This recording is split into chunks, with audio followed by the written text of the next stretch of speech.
এখানে কোনো পলিটিক্যাল ব্যক্তির নিয়োগ যে কোনো নির্বাচনকে নিরপেক্ষ করার ব্যাপারে অন্তরায় এবং বাধা। নির্বাচন কমিশনের পক্ষ থেকে একটা চিঠি পেয়েছিলাম এক মাস আগে যে সম্ভাব্য স্থানীয় সরকার নির্বাচনের নিরপেক্ষতা এবং সুষ্ঠু নির্বাচন করার জন্য ওনারা কিছু নীতিমালা, কিছু সুপারিশ, রিকমেন্ডেশন করবেন। সে ব্যাপারে রাজনৈতিক দল হিসেবে আমাদের মতামত ওনারা চেয়েছিলেন। গত 30শে জুন আমরা একটা লিখিত মতামত দিয়েছিলাম, সেখানে 7টি প্রস্তাব পরামর্শ আমাদের সেখানে ছিল।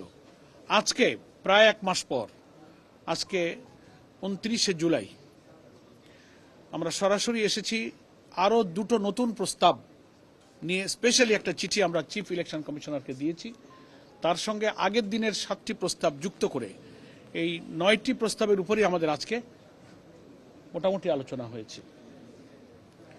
আগের দিনে আমরা যে চিঠি দিয়েছিলাম, গণমাধ্যম কর্মীরা সে চিঠি ইলেকশন অফিস থেকে পেয়েছেন, সেটা নিয়ে আপনারা অনেকেই নিউজ করেছেন, আমাদের সঙ্গে অনেকে টেলিফোনে সেসব বিষয়ে ব্যাখ্যা বিশ্লেষণ আপনারা চেয়েছেন। আজকে প্রধানত 4টি গুরুত্বপূর্ণ বিষয় আমরা আলোচনায় নিয়ে এসেছি। তার মধ্যে প্রধান এবং খুবই গুরুত্বপূর্ণ বিষয় হলো, একেবারে অতি সম্প্রতি 2-1 দিনে সরকারের একজন রাজনৈতিকভাবে পরিচিত পলিটিক্যাল ফিগারকে নির্বাচন কমিশন সচিবালয়ের অতিরিক্ত সচিব, অ্যাডিশনাল সেক্রেটারি হিসেবে জনাব শামসুল আলমকে নিয়োগ দেওয়া হয়েছে। আমরা এটার তীব্র নিন্দা করেছি, তার নিয়োগ বাতিল করার দাবি জানিয়েছি গতকাল দলের পক্ষ থেকে সংবাদ সম্মেলনের মাধ্যমে। আজকের চিঠিতে যে 2টি গুরুত্বপূর্ণ বিষয়, তার এটা অন্যতম গুরুত্বপূর্ণ বিষয়। আমরা বলেছি বাংলাদেশের সংবিধান অনুযায়ী এটা একটা সাংবিধানিক প্রতিষ্ঠান। ইলেকশন কমিশন একটা কনস্টিটিউশনাল বডি। এখানে কোনো পলিটিক্যাল ব্যক্তির নিয়োগ যে কোনো নির্বাচনকে নিরপেক্ষ করার ব্যাপারে অন্তরায় এবং বাধা। এবং জনাব শামসুল আলম সাহেব বিএনপির স্থায়ী কমিটির সদস্য, সিনিয়র নেতা, আমাদের রাজনৈতিক সহকর্মী এবং সিনিয়র নেতা জনাব নজরুল ইসলাম খানের নেতৃত্বে গঠিত বিএনপির নির্বাচনী আসন পুনর্বিন্যাস একটা কমিটি আছে, সেই কমিটির সদস্য হিসেবে তিনি দায়িত্ব পালন করেছেন। এবং আজকের আলোচনায় যখন আমরা এই অভিযোগটা করেছি, বাইদি ভাই কথার মাধ্যমে আমরা এটা জেনেছি যে সেই কমিটির দায়িত্ব পালনের প্রয়োজনেই তিনি এই ইলেকশন কমিশন অফিসেও একবার এসেছেন।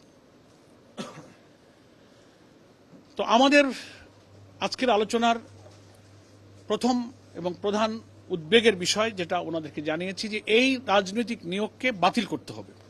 তা না হলে আমরা এটা পরিষ্কার বুঝতে পারছি যে স্থানীয় সরকার নির্বাচন আসন্ন হয়, ক্ষমতাসীন দলের একটা গুরুত্বপূর্ণ নীতি নির্ধারণী জায়গায় যিনি রাজনৈতিক দায়িত্ব পালন করেছেন, এরকম একজন ব্যক্তিকে ইলেকশন কমিশনের মতো একটা পলিটিক্যাল বডি, সাংবিধানিক বডিতে অতিরিক্ত সচিব পদে নিয়োগ দেওয়ার মধ্যে আজ্ঞাবহ থেকে তিনি যেন সরকারি দলের লোকদেরকে নির্বাচনে বিজয়ী করে নিয়ে আসতে পারেন, সেই ফাংশনটা উনি যেন এখানে বসে করতে পারেন, সেই তৎপরতার জন্যই তাকে এখানে স্পেশালি অ্যাসাইন করে এখানে অ্যাপয়েন্টমেন্ট দেওয়া হয়েছে।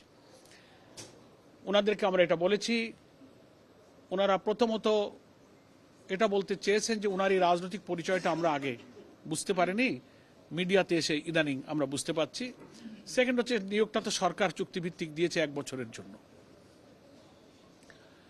তো আমরা সাংবিধানিক প্রশ্ন তুলেছি, অবসরপ্রাপ্ত কোনো লোককে চুক্তিভিত্তিক নিয়োগ অন্য জায়গায় দেওয়া যায়, সেখানে কোনো অসুবিধা নেই। কিন্তু নির্বাচন যেখানে রিলেটেড এবং যে নির্বাচন নিরপেক্ষ করার জন্য এটা একটা সাংবিধানিক বিরাট প্রতিষ্ঠান, এখানে কোনো পলিটিক্যাল ব্যক্তি যিনি একেবারে সদ্য বিগত যে জাতীয় নির্বাচনে একটা দলের পক্ষে দায়িত্ব পালন করেছেন, তার ইলেকশনে কমিশনে আসাটা আগামী নির্বাচন একেবারে দিব্যি নিরপেক্ষ হবে না, একদিকে নিয়ে যাবে, এই উদ্দেশ্যে তারা এখানে অ্যাপয়েন্টমেন্ট দিয়েছে।